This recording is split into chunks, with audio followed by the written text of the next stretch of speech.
All new tonight at 5:30, teachers are the #1 reporters of child abuse. You just heard the president talking about that.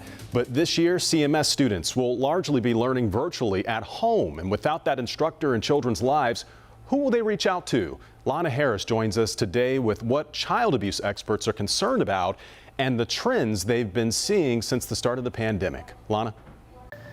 Remember that the teachers who would typically catch this sort of abuse have not seen a lot of these students since March. And this year has even more reason for concern because they will barely be seeing students, if at all.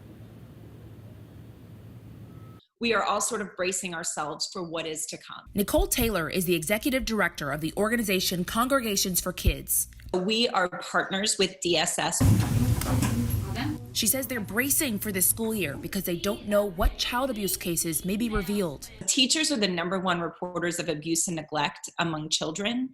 And with kids being out of school since March, those numbers have dropped. Dropped by 40%, Taylor says, but it doesn't mean they've stopped. History and data shows us that when there are these economic stressors, that child and abuse and neglect go up. Taylor says it means it may just be going unnoticed. There is a prediction among experts in this field that that number will rise because there will be new eyes on these kids. She says what they do know is that the abuse itself has gotten worse since the pandemic started. Some of the cases that they've seen in which kids have had to come into care have been a bit more severe. And Taylor says that's not just in Mecklenburg.